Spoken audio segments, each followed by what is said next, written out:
नमस्कार साथियों, स्वागत है आप सभी का एक बार फिर से गुरुकुल ऑनलाइन क्लासेस के इस मंच पर, जहां पर हम आगामी पुलिस भर्ती और पेट परीक्षा को लेकर आपके सम्मुख कुछ महत्वपूर्ण प्रश्नों के साथ उपस्थित होते हैं। तो आज उसी श्रृंखला में मैं पवन सिंह आप सभी के सामने कुछ और महत्वपूर्ण प्रश्नों के साथ आपके सामने उपस्थित हो रहा हूं। साथियों, जैसा कि हम नित्य प्रति आपके सामने हिंदी के कुछ विशेष प्रश्नों के साथ आते हैं, साथियों हमारे संस्थान में लास्ट रविवार को, जो अभी बीता रविवार है, उस पे रैंकर्स टेस्ट का आयोजन किया गया था। तो वहाँ पर हमारे ऑफलाइन बैच के जो कोचिंग के छात्र हैं, उन्होंने हमसे इसके सॉल्यूशन को लेकर के कहा था कि सर आप इसके सॉल्यूशन के रिगार्डिंग एक वीडियो बना दें।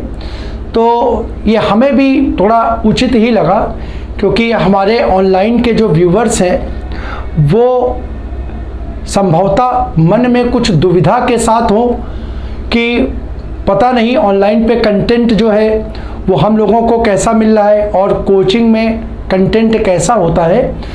तो साथियों, उस दुविधा को समाप्त करने के लिए हम अपने कोचिंग के, जो हमारे कोचिंग में एक तरीके से मॉडल पेपर टाइप के रूप में चलाया जा रहा है, उस मॉडल पेपर के साथ आज आपके सामने उपस्थित हैं, जिससे कम से कम आपके मन में जो दुविधा और संदेह है कि पता नहीं संस्थान में प्रश्नों का स्तर क्या बहुत अलग होता है, नहीं, हम लोग विश्वास मान के चलिए कि बिना किसी भेदभाव से, ऐसा नहीं है कि हम ऑनलाइन आपको कंटेंट में किसी भी प्रकार की कमी रखते हैं। साथियों, मैं कई बार कह चुका हूँ कि हमारे संस्थान के जितने भी टीचर्स हैं जो ऑनलाइन प्लेटफॉर्म पर आपको कंटेंट प्रोवाइड करा रहे हैं, और हमारे back staff, back support team जो है, जो इन कंटेंट्स पे काम करती है, साथियों विश्वास मानिए कि उनका प्रयास हमेशा यही रहता है कि परीक्षा के दृष्टिकोण से बहुत महत्वपूर्ण प्रश्नों के साथ, जो पेपर के दृष्टिकोण से परीक्षा में आने के लिए महत्वपूर्ण हो, उनको लेकर के और क्या कहते हैं आपके सामने कंटेंट के रूप में प्रोवाइड कराएं।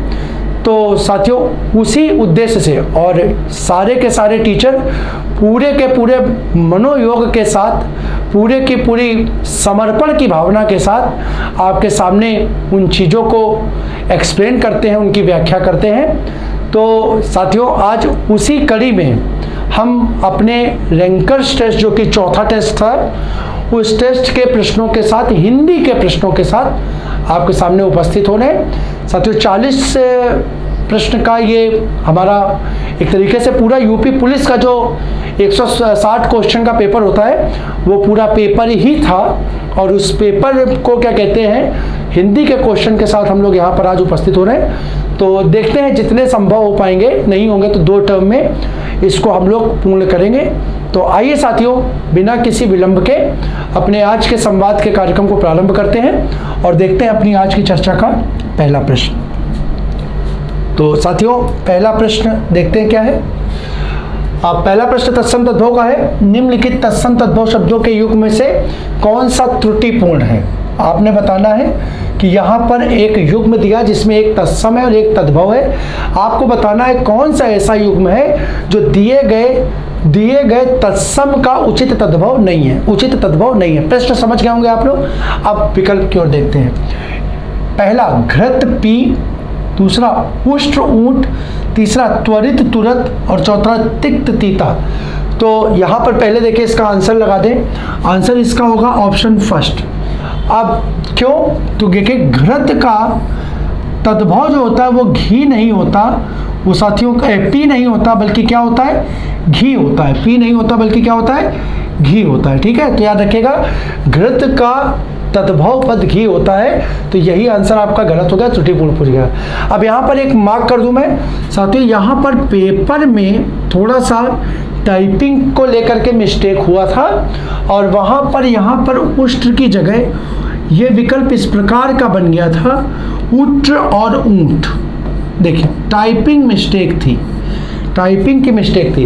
अब इस संदर्भ को लेकर के कई लोगों ने आंसर कहा कि उनको मालूम था, क्योंकि क्लास में वो हमसे मिले और आंसर जब ये लगवाया गया तो उन्होंने हमसे कहा कि सर जी ये तो ऊंट का जो होता है वो उष्ट होता है, ऊंट तो होता नहीं है। तो बात ठीक है, लेकिन बेटा अगर देखो तो यहाँ पर ये आपके सामने ठीक है, हम मान सकते हैं। ऐसी चीज़ें पेपर में भी कई बार होती है, आपके सामने कई बार ऐसी चीज़ें पेपर में आ जाती हैं, थोड़ा सा ध्यान रखना। अब अगर यहाँ पर आपको दो दिख भी रहे, अच्छा एक चीज़ भी और बता दूँ, पेपर में आप अगर आपत्ति करते हैं, जैसे आयोग ने आंसर दिया और आपने आपत्ति की, तो वो इसको भी आपके आंसर के रूप में स्वीकार कर लेता है, क्योंकि गलती तो हुई ही है आयोग से। क्योंकि जब उष्ट्र होता ही नहीं है, उष्ट्र होता है तो आप अपनी जगह ठीक हो, आयोग आंसर 2 मान्य कर देता है। लेकिन हम कहते हैं गलती करें ही क्यों। यहाँ पर ये शब्द आपको पता चल रहा है कि यहाँ पर ये इसका मिसप्रिंट है, ये प्रिंट नहीं हो पाया। अगर ये होता तो ये शब्द सही हो जाता, लेकिन बताओ क्या यहाँ पर ये मिसप्रिंट हो सकता है? ये तो शब्द ही लिखा गया है ना, ये तो शब्द ही लिखा गया है, तो यहाँ पर पहली प्राथमिकता के तौर पे आप इसको आंसर दे दो। मतलब ये हम वो चीज़ बता रहे हैं कि अगर पेपर में आपको 2 विकल्प में से दुविधा की स्थिति लग रही है, तो यहाँ पर आप क्या देख सकते हो कि ये प्रिंटिंग मिस्टेक है, ये नहीं है, इसको लगा दो, यानी यही तुम्हारा आंसर होगा। नहीं तो फिर भी मैं आपको बता दूं कि अगर दोनों होंगे तो अगर आप आपत्ति करते हो तो ये आपको सही स्वीकार्य हो जाएगा। तो ऐसे छात्र जिन्होंने इसको लगाया था वो भी अपने आंसर को सही मान सकते हो, क्योंकि आंसर तो इसका फिलहाल जो यहाँ पर मैंने सुधरवा दिया है। ऑफलाइन में जो आपकी क्या होते हैं, जो पेपर हुआ था उसमें तो लिखा ही था, ये यहाँ पर इस रूप में लिखा था, तो आपका आंसर ये भी ठीक है। आप लोगों को संदेह की जरूरत नहीं है, दोनों लोग सही कर सकते हो, जिन्होंने घृत लगाया हो, जिन्होंने उष्ट्र लगाया हो। अगला क्वेश्चन, अगला, निम्नलिखित तत्सम तद्भव शब्दों के युग्म में त्रुटिपूर्ण, फिर से यहाँ पे आपको त्रुटिपूर्ण पद छांटना है, त्रुटिपूर्ण पद छांटना है। गोमय गोबर, क्षीर खीर, सपत्नी सौत और पर्यंक पटरी। ठीक है, तो यहाँ पर आंसर इसका हो जाएगा ऑप्शन सी। ठीक है, पर्यंक। साथियों पर्यंक का पटरी नहीं होता, पटरी नहीं होता, बल्कि इसका पद होता है पलंग। पर्यंक को क्या बोलते हैं? पलंग बोलते हैं। ठीक है, पर्यंक को पलंग बोलते हैं, तो ये युग्म त्रुटिपूर्ण हो जाएगा। बाकी देख लो, गोमय को गोबर बोलते हैं, क्षीर से खीर बनता है, ये पद आपको अगर याद आ रहा हो, मैंने एक पहचान बताई थी कि छा का खा में प्रायः परिवर्तन हो जाता है, और सपत्नी सौ कहलाती है, सपत्नी सौत कहलाती। ठीक है, अगला क्वेश्चन देखो, अगले क्वेश्चन की चर्चा करते हैं। सीमा कुत्ते से डरती है, इस वाक्य में कौन सा कारक है? कौन सा कारक है? ठीक है, अब यहाँ पर देखो, यहाँ पर साथियों यहाँ पर चिन्ह क्या मिला? चिन्ह से मिला, चिन्ह क्या मिला? से मिला। ठीक है, विकल्प एक बार देख लेते हैं। अपादान कारक, करण कारक, कर्म कारक और संबोधन कारक। अब जब देखो आप लोगों ने जो पढ़ा है वो क्या पढ़ा है? आप लोगों ने कारक और उनकी विभक्तियां पढ़ी, उनके चिन्ह पढ़े हैं। तो आप लोगों ने क्या पढ़ा है? कर्ता ने कर्म को करण से संप्रदान के लिए अपादान से संबंध का की के अधिकरण में पर और संबोधन हे अरे, यही पढ़ा है। चलो अब अगर हम देखें तो आपने से चिन्ह को कहाँ पढ़ा? तो आपने से चिन्ह को करण कारक में पढ़ा, करण कारक में पढ़ा, और से चिन्ह को अपादान कारक में पढ़ा। कहाँ पढ़ा? अपादान कारक में पढ़ा। अब दिक्कत क्या है? अब दिक्कत आपके सामने यार दोनों है। अब कहोगे सर जी यहाँ अपादान भी दिया है, यहाँ करण भी दिया है, चलो 2 तो हट गए, 2 तो नहीं होंगे, अब 2 में क्या लगाए? तो तुमने देखो थोड़ा सा एक कदम और आगे बढ़े तो तुमने पढ़ा इसका प्रयोग साथ के लिए होता है, इसका प्रयोग साथ के संदर्भ में होता है, इसका प्रयोग अलग होने का भाव देता है, इसका प्रयोग अलग होने का भाव देता है। बोलो भाई देता है कि नहीं देता है? देता है, साथ और अलग का भाव देता है। अब क्या करोगे? अब भैया क्या करें? तो यहाँ पर देखो साथियों, यहाँ पर ना साथ मिल रहा है ना अलग मिल रहा है। अब क्या करोगे? तो एक पॉइंट देखो, पॉइंट क्या है? यदि किसी वाक्य में डर अथवा भय का भाव प्रदान हो, डर अथवा भय का भाव मिले, डर अथवा भय का भाव, ये पॉइंट नहीं याद करना, बस से चिन्ह को छोड़ देना, सिर्फ इतना ध्यान रखना, डर और भय का भाव मिले तो ऐसे पदों में कौन सा कारक होता है, अपादान कारक होता है। पॉइंट को आप लोग नोट कर लो, किसी वाक्य को पढ़ने पर उसमें डर या भय का भाव मिलेगा तो ऐसे पदों पे कारक कौन सा होगा, अपादान कारक होगा। ऑप्शन हो जाएगा फर्स्ट, ऑप्शन क्या हो जाएगा, फर्स्ट हो जाएगा। हो गया बच्चा, कोई दिक्कत नहीं, आगे देखते हैं। 5 क्वेश्चन है, ऐ राकेश यहाँ आओ, ऐ राकेश यहाँ आओ, इस वाक्य में कौन सा कारक है, इस वाक्य में कौन सा कारक है। ऑप्शन फर्स्ट अधिकरण कारक, बी संबोधन कारक, सी कर्ता कारक और डी करण कारक। ठीक है, तो यहां पर देखो, यहां पर ऐ जो है, ऐ जो है वो क्या है, वो संबोधन के रूप में प्रयोग किया जा रहा है। किसको संबोधित किया जा रहा है, संबोधित किसको किया जा रहा है, राकेश को संबोधित कर रहा है। किसको संबोधित कर रहा है, राकेश को संबोधित कर रहा है। तो साथियों ये पद जो होगा इसमें कौन सा कारक हो जाएगा, संबोधन का प्रयोग होने के कारण ऐसे पदों में कौन सा कारक होता है, संबोधन कारक होता है। तो इसका आंसर क्या हो जाएगा, आंसर बी हो जाएगा, संबोधन कारक। कौन सा हो जाएगा, संबोधन कारक। अगला प्रश्न देखो, अगला प्रश्न, हनुमान का पर्यायवाची शब्द नहीं है, हनुमान का पर्यायवाची शब्द नहीं है। ऑप्शन ए पवन सुत, बी विनायक, सी मारुति नंदन और डी इनमें से कोई नहीं। बड़ा आसान सा क्वेश्चन है, यहाँ पर आंसर क्या हो जाएगा, ऑप्शन बी विनायक हो जाएगा। और विनायक साथियों किसका होता है, आप सभी जानते हो, गणेश जी का पर्यायवाची होता है। और आप सभी जानते हैं साथियों क्या, कि अभी हम लोगों के द्वारा, ठीक है क्या, पूरे भारतवर्ष में गणेश चतुर्थी का उत्सव प्रारंभ हुआ है।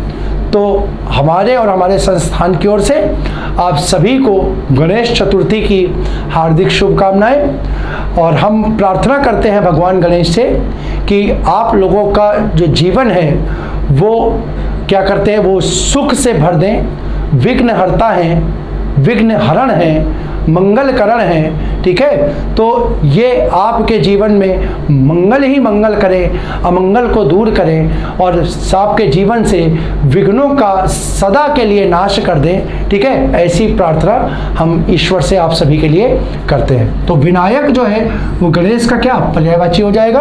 और पवन सुत और मारुति नंदन, ये दोनों तो बेटा क्या है, ये दोनों तो हनुमान जी के ही जानते ही हो। ठीक है, चलो अगला क्वेश्चन, पक्षी का पर्यायवाची शब्द कौन सा है।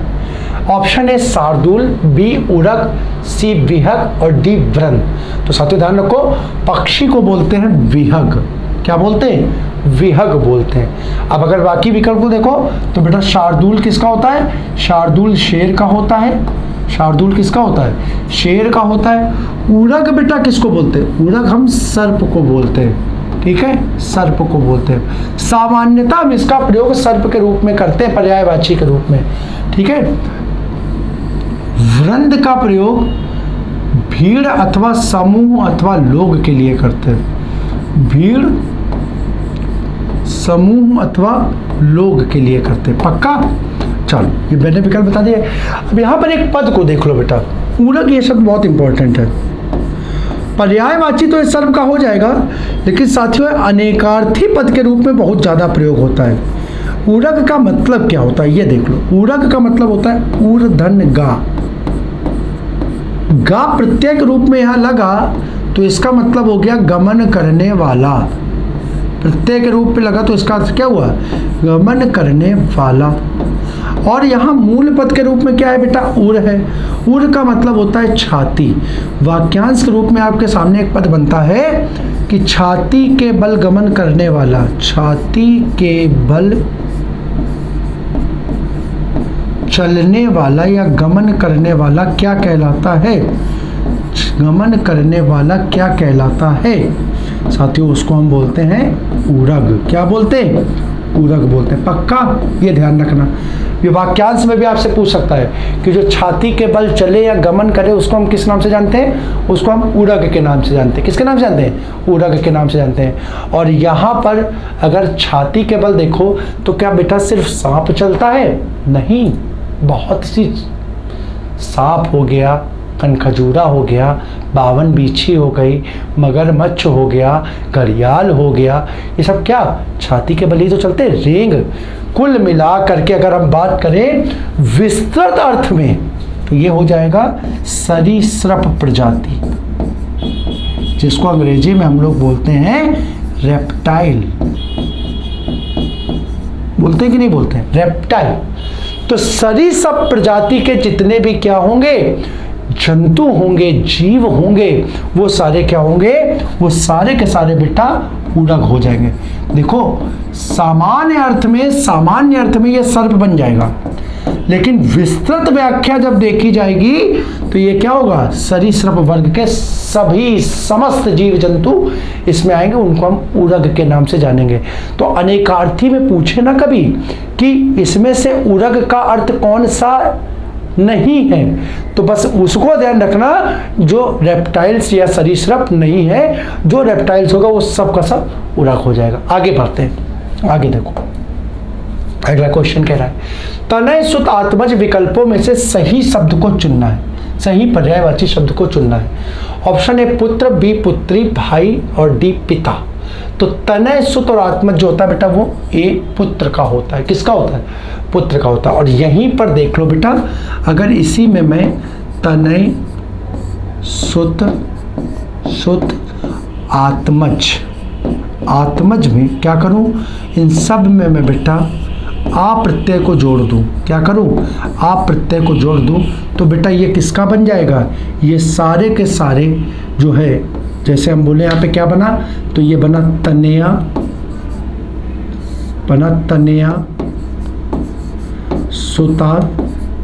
सुता और ये क्या बना, आत्मजा। क्या बना?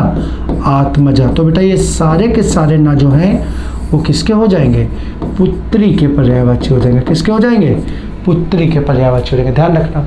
तो ये सब क्या है, ये सारे जो है वो पुत्र के हैं। और अगर यही विकल्प में तनया सुता और आत्मजा होता तो आंसर पुत्री का हो जाता। किसका हो जाता? पुत्री का हो जाता। ठीक है, चल आगे देखो। अगला प्रश्न हमारा, जब वाक्यांश में एक समान अधिकरण का प्रयोग होता है, समान अधिकरण का प्रयोग होता है, तो किस विराम चिन्ह का प्रयोग होता है? किस विराम चिन्ह का प्रयोग होता है? ए अल्प विराम, बी अर्ध विराम, सी संकेत चिन्ह और डी लाघव चिन्ह। थोड़ी सी भाषा को समझने का प्रयास करते हैं। बोला एक समान अधिकरण का प्रयोग होता है। एक समान अधिकरण का मतलब कि समान अधिकार हो, समान अधिकार हो, समान अधिकार रखने वाला पद। अब समान अधिकार रखने वाला पद होगा तो अगर वाक्य की बात कर रहे हैं तो समान अधिकार जो रखने वाला पद होगा वो संज्ञा का होगा। किसका होगा? प्रायः संज्ञा का पद होगा। ठीक है, प्रायः सर्वनाम भी हो सकता है, लेकिन मूल रूप से हम संज्ञा के रूप में ले लेते हैं। और अधिकार अगर रख रहा है तो वो पद कार्य अगर होगा, वाक्य की चर्चा करें तो उसमें क्रिया होगी कार्य पे, तो कार्य पे समान अधिकार की बात कर रहा है। अगर समान अधिकार रख रहा है क्रिया है, क्रिया को, तो करने वाला पद जो होगा वो संज्ञा का पद होगा, संज्ञा का पद होगा। अब कह रहा है क्या, एक वाक्य में एक समान अधिकरण का प्रयोग होता है। एक समान यानी एक समान का मतलब यहाँ पर संज्ञा जो पद होंगे वो कितने होंगे? एक से अधिक हो जाएंगे। क्रिया के लिए एक से अधिक पद, क्रिया के लिए एक से अधिक पद। और अगर यहाँ पर आप देखो तो यहाँ पर पूरा किसका प्रयोग, किसका होगा पूछ रहा है, किसका प्रयोग होगा? तो यानी यहाँ पर संज्ञा पदों के मध्य, दो संज्ञा पद हुए तो दो संज्ञा पदों के मध्य यहाँ पर दिखाने के लिए किस विराम चिन्ह का प्रयोग होगा? तो यहाँ पर आंसर होगा ऑप्शन फर्स्ट, अल्प विराम। अल्प विराम का प्रयोग होगा संज्ञा पदों के लिए, आंसर फर्स्ट। ठीक है, संज्ञा पदों के मध्य आंसर फर्स्ट हो जाएगा। अगला, मिश्रित तथा संयुक्त वाक्यों में विरोध का भाव प्रकट करने के लिए किस विराम चिन्ह का प्रयोग किया जाता है? ऑप्शन ए अर्ध विराम, बी उपविराम, सी योजक चिन्ह और डी कोष्ठक। अब देखो पहला क्वेश्चन, यहाँ पे मैं आपको क्लास में पढ़ा चुका हूँ, वाक्य रचना में मैंने बताया, सिर्फ इतना देखो, संयुक्त वाक्य। ठीक है, हमने आपको पढ़ाया था कि संयुक्त और मिश्रित वाक्य की जब हम चर्चा करते हैं, किसकी? संयुक्त और मिश्रित वाक्य की चर्चा करते हैं, तो बेटा यहां पर जानते हो क्या होता है? यहां पर एक समानपदी उपवाक्य होता है, समानपदी उपवाक्य होता है और यहां पर एक आश्रित उपवाक्य होता है।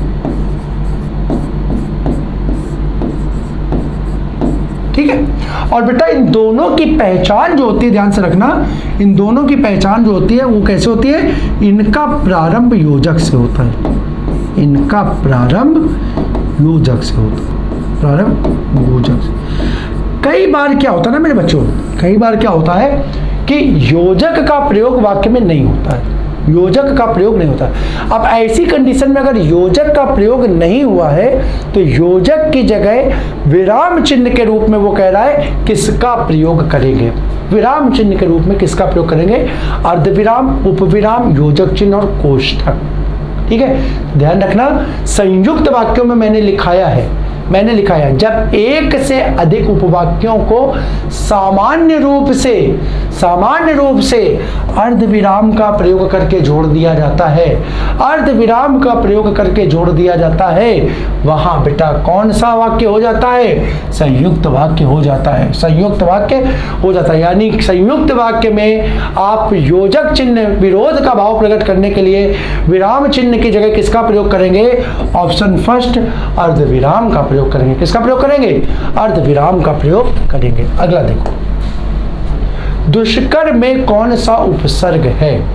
ठीक है, अब जरा ऑप्शन देखो तो ऑप्शन दुष, विदुष, दुष और कोई नहीं। तो जरा देखो यहां पर बेटा इस पद को अगर तोड़ोगे ना तो ये पद टूटेगा दुह धन कर में।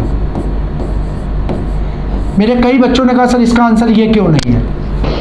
ऑफलाइन क्लास में कई बच्चों ने कहा सर ये क्यों नहीं है? क्योंकि यहां पर तो ये पद यही मिल रहा है, यहां पर तो ये पद यही मिल रहा है। ठीक है, हम बताई दे रहे हैं, ये दो धन कर में टूटा। और बेटा दो उपसर्ग जो होता है इसका प्रयोग दो ही प्रकार से देखा जाता है, मान्य किया गया है। यानी दो के यही एक कारण है, कहीं कहीं पर जब हम संस्कृत के उपसर्ग देखते हैं तो उनकी संख्या को लेकर के भेद मिलता है, संख्या को लेकर के भेद मिलता है। क्या मिलता है? कहीं कहीं दुह को दुर और दुस, दुर और दुस ये अलग अलग माना गया है। कहीं कहीं पर क्या किया विद्वानों ने इसको अलग मान दिया और कहीं कहीं पर इसको क्या एक ही दुह के रूप में स्वीकार किया। तो जब हम बात करें तो बेटा देखो यहाँ पे उच्चारण में तुम्हें दुर तो मिल नहीं रहा, दुर तो मिल नहीं रहा, तो मिल क्या रहा है? दुस मिल रहा है। और चूंकि ये वाली उपसर्ग के रूप में इसको हम लोग स्वीकार ही नहीं किए, मान्यताएं। हाँ, एक बात जरूर है, बात क्या है कि विसर्ग का परिवर्तन जरूर है इन तीनों सा में, विसर्ग का परिवर्तन जरूर है इन तीनों सा में, लेकिन उपसर्ग के रूप में इनको मान्यता नहीं दी गई। वहां पर क्या माना गया? वहां पर ये दो उपसर्ग ही माना गया। अब वो चाहे दुस हो, मतलब चाहे तालुफ हो, चाहे मूर्धन्य हो, चाहे दंत हो, लेकिन स्वीकार के रूप में यहाँ पर एक दुस और इस दुर को ही स्वीकार किया गया। तो इस कारण से ये आपका आंसर ना हो करके आंसर आपका क्या बन जाएगा? ऑप्शन सेकंड दुष बन जाएगा। ध्यान रखना, दिख तो यहाँ जरूर ये रहा है, लेकिन चूंकि उपसर्गों में इसको स्वीकार ही नहीं किया गया, बस ये दो स्वरूप स्वीकार। इसी प्रकार से ध्यान रखना, ये निह में भी यही चीज है, निह में भी दो ही स्वरूप स्वीकार किए गए हैं, एक निर और दूसरा निस, निर और निस। ठीक है, तो इस प्रकार से उपसर्गों की संख्या में दो उपसर्गों की संख्या की वृद्धि हो जाती है। तो संस्कृत के उपसर्गों की संख्या कहीं 18 और तो कहीं 20 प्राप्त होती, कहीं 18 तो कहीं 20 प्राप्त होती। ठीक है, तो इस प्रकार से ध्यान रखो, इस प्रश्न का आंसर हो जाएगा ऑप्शन बी। अगले प्रश्न को देखें तो अगला प्रश्न कह रहा है निम्न में से किस उपसर्ग का अर्थ विशिष्ट या भिन्न है? विशिष्ट का अर्थ कौन सा उपसर्ग देता है? ठीक है, अब वैसे तो बेटा देखो, वैसे तो उपसर्ग क्या होता है? उपसर्ग मैंने आपको बताया, उपसर्ग शब्दांश होते हैं। शब्दांश का मतलब क्या होता है? शब्दांश का मतलब होता है इसका निश्चित अर्थ तो होता नहीं है, निश्चित अर्थ तो होता नहीं है। अब अगर निश्चित अर्थ नहीं होता तो फिर सर इसका अर्थ कैसे लिया जाएगा? तो इसका अर्थ लिया जाता है जब ये किसी पद के साथ जुड़ता है, निश्चित अर्थ होता नहीं है। तो अब इसका अर्थ लिया कब जाता है, जब ये किसी पद के साथ जुड़ता है। और पद के साथ जुड़ेगा तो देखो क्या कह रहा है, वो कह रहा है या तो विशिष्ट का अर्थ दे या भिन्न मतलब अलग का अर्थ दे, विशेष का अर्थ दे, विशेष का अर्थ दे या भिन्न का अर्थ दे। तो अब यहाँ देखो क्या होगा, तो वो उपसर्ग विश, विश, विशेष, ध्यान से देखो बहुत आसानी से। ये उपसर्ग अभी थोड़ी देर पहले हम बता रहे हैं कि ये तो उपसर्ग के रूप में मान्य ही नहीं किए गए, ऐसे उपसर्ग है ही नहीं। चाहे हिंदी की बात करो, चाहे संस्कृत की बात करो, और चाहे विदेशी शब्दों की, अरबी, फारसी या अन्य भाषा के शब्दों की बात करो, ये तो उपसर्ग ही नहीं है। तो जो बचा क्या, ये एक उपसर्ग के रूप में स्वीकार किए गए, तो ऑप्शन डी ही आपका आंसर हो जाएगा, ऑप्शन डी आपका आंसर हो जाएगा। अगला प्रश्न देखो, अगला प्रश्न है, निम्न में से किस शब्द में निर उपसर्ग का प्रयोग नहीं है। तो आप तोड़ करके देख लो बेटा, आपको अपने बात स्पष्ट हो जाएगी। ये शब्द को अगर हम तोड़ें तो ये शब्द बनेगा निधन जीव, निधन जीव, पक्का मेरे बात। इसको तोड़ोगे तो बनेगा निधन धन, निधन धन। इसको तोड़ोगे तो बेटा बनेगा निधन रोग, निधन रोग, पक्का मेरे बच्चा। तो अगर बात करो तो इन तीनों में उपसर्ग क्या हो गया, उपसर्ग निह हो गया, उपसर्ग क्या हो गया, निह हो गया। अभी मैंने पीछे पढ़ाया, और इस निह का दो रूपों में प्रयोग देखने को मिलता है। कहाँ पे, निर में और निस में, निर में और निस में मिलता है ना मेरे बच्चा। और यहाँ पर देखो, यहाँ पर ये निह जो है वो निर में परिवर्तित हो रहा है, निर्धन में भी ये निर में परिवर्तित हो रहा है, और यहाँ निरोग निह भी है निर में परिवर्तित हो रहा है। यानी ये तीनों में प्रयोग हुआ, तो आंसर इसका हो जाएगा ऑप्शन डी। ऐसा कोई भी पद नहीं है जिसमें निर नहीं है, तीनों ही पदों में निर का प्रयोग है, निर का प्रयोग है, ठीक है पक्का। अगला क्वेश्चन देखो, इसमें मैं एक विकल्प बना करके आपको बता भी दूँ, इसमें बता दे, जैसे हम यहाँ पे लिख सकते थे,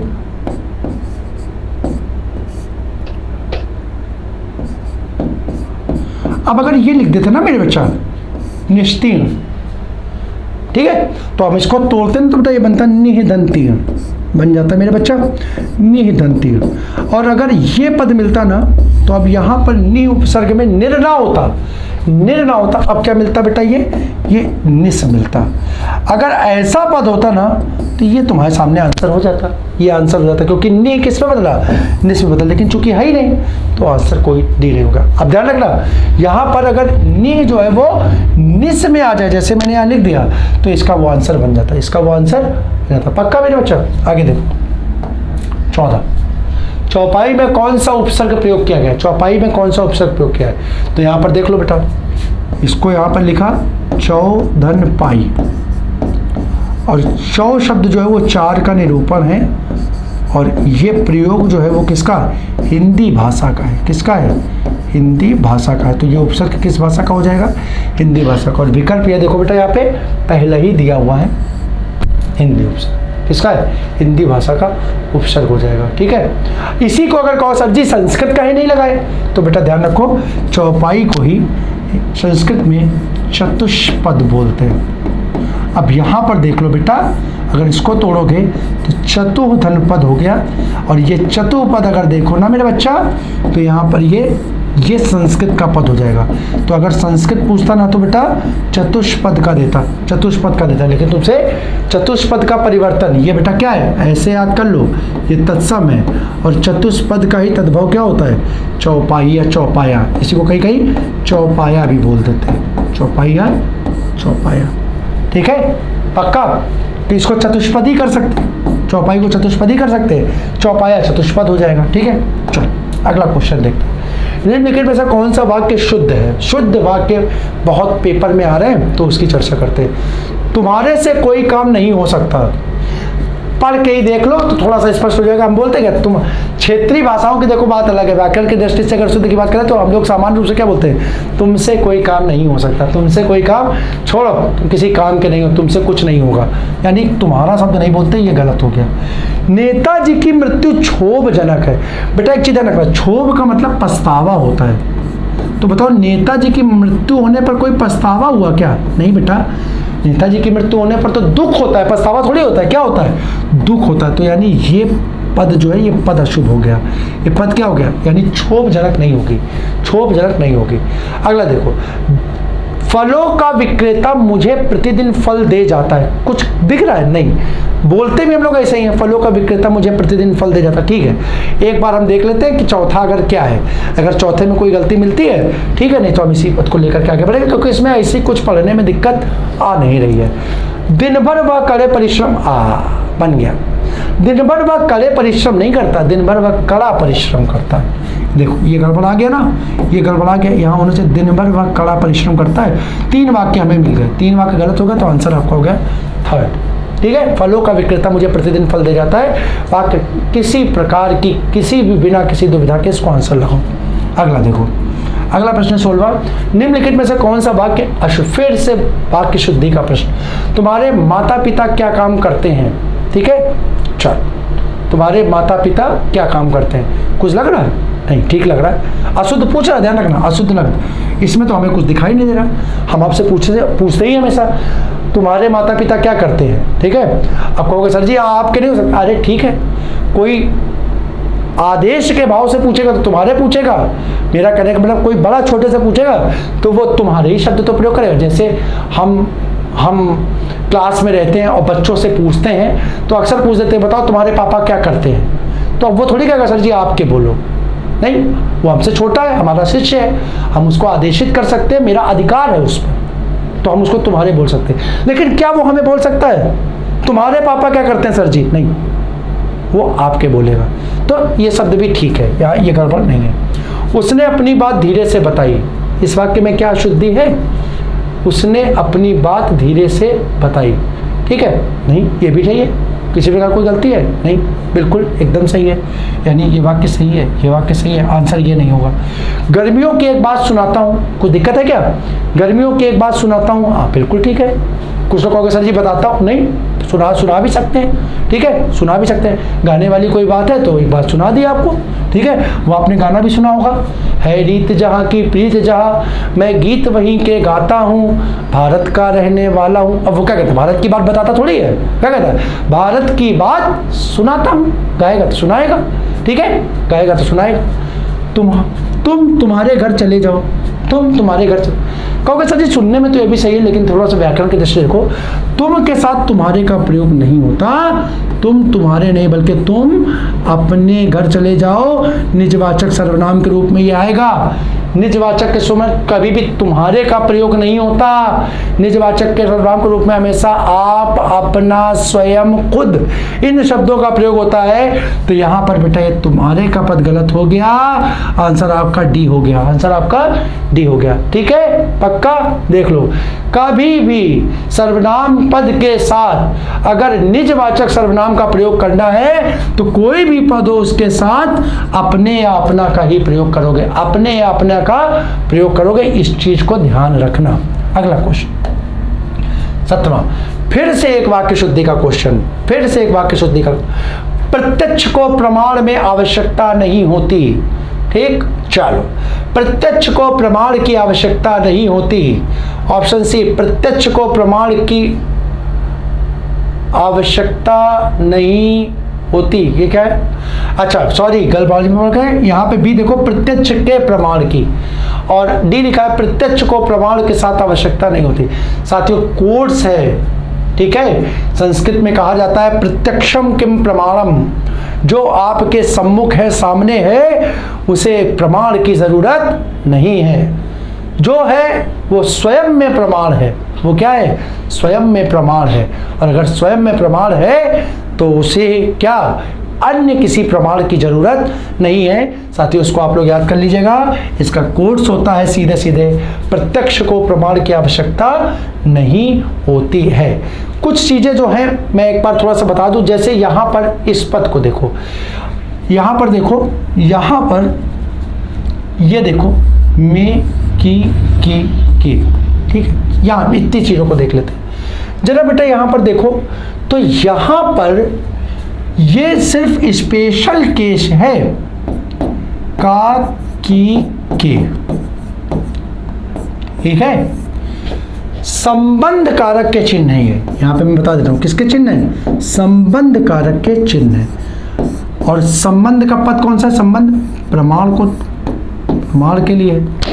तो यहां पर देखो ये का की के संबंध कारक का चिन्ह का प्रयोग, ठीक है, संबंधित पद से, मतलब यानी अगर कहे कि संबंध कारक, हम एक शब्दों में अगर आसान भाषा में आपको बोले तो बोल सकते हैं कि संबंध कारक, यहां पर ये का की का प्रयोग किसके लिए हुआ है? प्रमाण के लिए हुआ है। तो इस प्रमाण यानी जिसके साथ ये चिन्ह आ रहा है, यानी ये चिन्ह इसके अनुसार नहीं आ रहा, यानी मेरा कहने का मतलब है, अगर आसान भाषा में बोले तो बोल सकते हैं कि संबंध कारक की अपनी स्वयं की कोई विभक्ति नहीं होती। मेरा कहने का मतलब है यहाँ पर ये की और के ये जो आ रहे हैं वो प्रमाण के अनुसार नहीं आ रहे, प्रमाण के अनुसार नहीं आ रहे, बल्कि इससे संबंधित जो पद होगा, इससे संबंधित पद क्या है? आवश्यकता है। क्या है?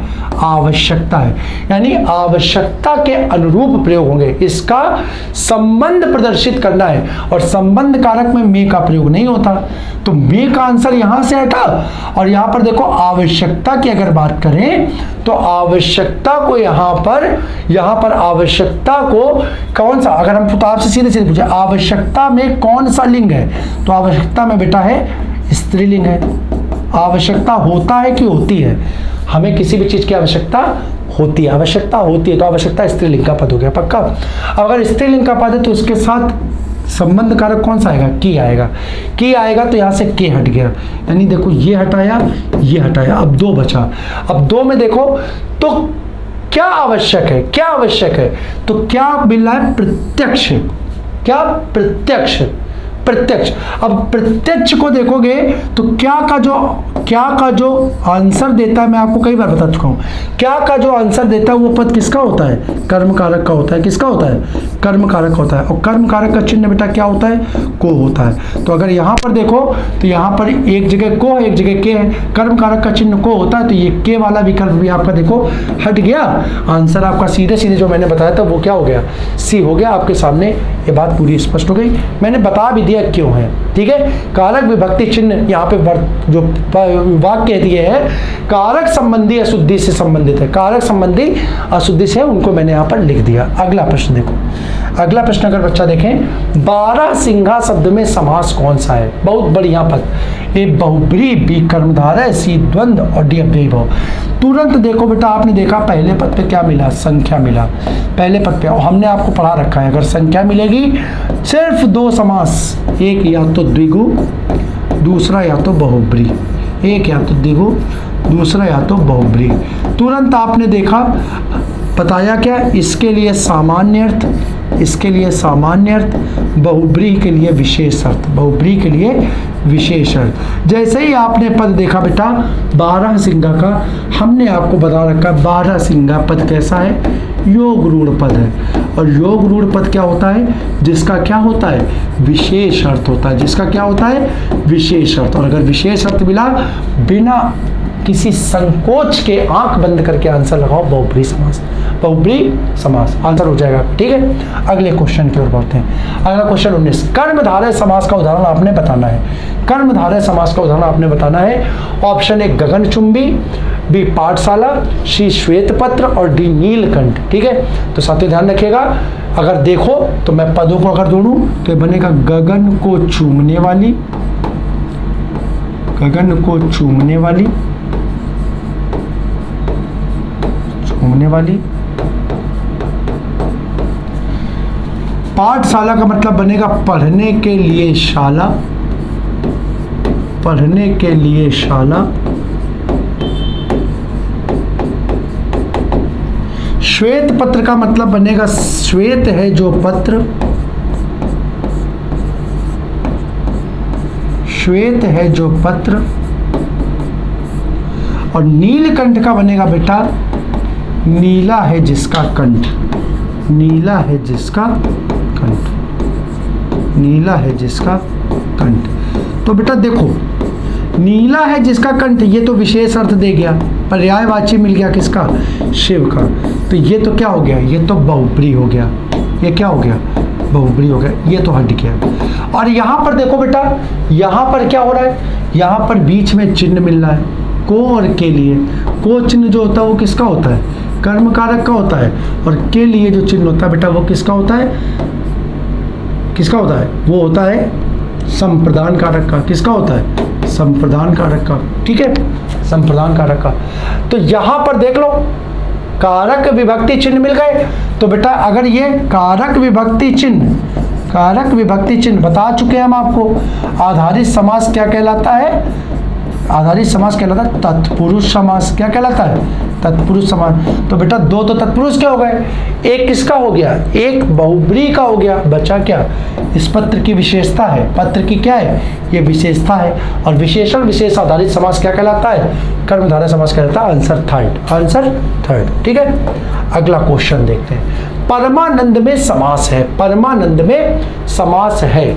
ऑप्शन ए द्वंद्व, बी कर्मधारय, सी अव्ययी भाव और डी बहुब्रीहि। इस शब्द को तोड़ो बेटा, ये टूट जाएगा। परम धन आनंद, परम धन आनंद, ठीक है। आनंद की विशेषता ये कैसा है? परम है, यानी एक पद क्या हो गया? विशेषण, और दूसरा पद क्या हो गया? विशेष। और विशेषण विशेष आधारित समास मेरे बच्चा सभी जानते हो, नाम होता है कर्मधारय। आंसर हो जाएगा ऑप्शन सेकेंड, कर्मधारय समास। आंसर सेकेंड, कर्मधारय समास। अगले प्रश्न को अगर हम देख ले तो अगला प्रश्न कह रहा है निम्नलिखित में से कौन सा समास नहीं है? समास नहीं है। ऑप्शन ए अव्ययी भाव, बी कर्म कारक, सी द्वंद्व और डी बहुब्रीहि। तो आंसर देखो बेटा, अव्ययी भाव समास होता है, द्वंद्व समास होता है, बहुब्रीहि समास होता है, परंतु कर्म कारक नहीं होता। समास का नाम होता है बेटा कर्मधारय समास, कर्मधारय समास। तो आंसर इसमें पूछा कौन सा नहीं है, तो कई बच्चे जल्दबाजी में पढ़ते नहीं है। ये क्वेश्चन बेटा सिर्फ और सिर्फ ये दिमाग का क्वेश्चन नहीं है, ये बुद्धि का क्वेश्चन नहीं है, ये क्वेश्चन आपकी रीडिंग एबिलिटी का है कि आप प्रश्न पत्र को कितने अच्छे से पढ़ते हो, कितना एकाग्र हो करके शब्दों को देख पाते हो। अगर एकाग्र होकर के देखोगे, जल्दबाजी में बच्चे देखते रहे कर्मधारय है होता तो है नहीं, देखो कर्मधारय लिखा ही नहीं, कर्म कारक लिखा है। आंसर क्या हो गया? सेकंड हो गया। तो रीडिंग एबिलिटी पेपर में मैं फिर से आपको कह रहा हूँ बेटा, बहुत जल्दी पेपर खत्म कर देने से भी आपको कोई लाभ नहीं होना। ये ना सोचो 1.5 घंटे का पेपर है तो 1 घंटे में खत्म कर देंगे, 2 घंटे का पेपर है 2 घंटे पौने 2 घंटे में खत्म कर देंगे 15 मिनट, अरे क्या मतलब है? लेकिन उस जल्दबाजी में क्या करोगे? जल्दबाजी में तुम हो सकता है किसी चीज को पढ़ने में गलती कर जाओ, और फिर बेटा ऐसे 2-3 क्वेश्चन अगर पेपर में गलत हो गए, बहुत चुभते हैं, बहुत दर्द होता है कि, और खास तौर से ईश्वर ना करे ऐसी परिस्थिति आ जाए कि सिलेक्शन ही 1 आध नंबर से रुक जाए, तो लगता है अरे यार ये बेवकूफ़ी नहीं होती ना। अरे क्या बताएं, अपनी बेवकूफ़ी से ऐसी चीज़ों को पेपर में समय निश्चित होता है। मान करके चलिए हिंदी के पेपर के लिए मैं आपको बिल्कुल कह रहा हूँ, हिंदी का पेपर आप 12 से 15 मिनट समय, 37 क्वेश्चन 40 क्वेश्चन होंगे, ठीक है, 40 हो सकते 40 एसआई में और 37 क्वेश्चन के आसपास कांस्टेबल में, पूरे इत्मीनान के साथ 15 मिनट, ये 5 मिनट में पढ़ डाला पूरा क्वेश्चन। निश्चित है 2-4 क्वेश्चन गड़बड़ाएंगे, निश्चित गड़बड़ाएंगे जल्दबाजी में, ठीक है। 15 मिनट के साथ इत्मीनान से पढ़िए और एक क्वेश्चन का बारीकी से आंसर पढ़ करके निकालिए, देखिए कितना मजा आएगा, बढ़िया, पेपर रुक ही नहीं सकता, ठीक है। तो साथियों यहाँ पर देखो क्या हुआ, हमारे आधे प्रश्न कंप्लीट हो गए यहाँ पे, ठीक है, आधे प्रश्न कंप्लीट हो गए। तो अब हम एक काम करते हैं यहाँ पे, चूंकि पूरी क्लास कराएंगे तो बहुत बड़ी क्लास हो जाएगी और फिर नीरसता भी आएगी, तो हम नहीं चाहते हैं कि क्लास में नीरसता का भाव किसी प्रकार से उत्पन्न हो। तो अगले अंक में हम इसी के साथ अगली चर्चा में इसको शामिल करके और इसको पूरा करा देंगे, और फिर नए अंक के साथ जैसे हम लोग चल रहे थे अपने संवाद के कार्यक्रम को आगे बढ़ाएंगे। उम्मीद करता हूँ कि आप सब भी बेटा घर पर अपनी तैयारी को पुष्ट रूप से पूरी तैयारी के साथ, पूरी ताकत के साथ, ठीक है, उत्साह के साथ लगे होंगे, तैयारी कर रहे होंगे। तो इसी उत्साह को बनाए रखिए, क्योंकि साथियों बहुत ही कुछ कहा नहीं जा सकता, लेकिन जो सुगबुगाहट है, जो खबरें हैं वो यही हैं कि पेपर का नोटिफिकेशन किसी भी समय रिलीज़ हो सकता है। तो उसके बाद आपको समय नहीं मिलेगा। जो मेरे बच्चे इस ख्याल में है, इस मंशा में है कि एक बार नोटिफिकेशन आएगा और फिर हम तैयारी को करेंगे तो बेटा समझिए कि आप अपने साथ धोखा कर रहे हैं। मतलब बिल्कुल समय नहीं मिलेगा, महीने दो महीने के अंदर आपकी परीक्षा आयोजित हो जाएगी। और आप विश्वास मानिए, जो सालों से तैयारी कर रहा है और आप 2 महीने की तैयारी करके, भाग्यम फले सर्वदा बात अलग है, भाग्य साथ दे जाए कोई बात नहीं, लेकिन मेहनत के दम पे आप उसको नहीं हरा सकते। तो तैयारी सतत रूप से जारी रखिए, बिना किसी कमी के अपनी तैयारी को करते रहिए, इस आशा के साथ कि हम आपके सामने और महत्वपूर्ण प्रश्नों के साथ अगले अंक में संवाद के कार्यक्रम को आपके सामने बढ़ाएंगे, आपके साथ मिलकर बढ़ाएंगे। आज की क्लास को हम यहीं पर विराम देते हैं। सभी को जय हिंद।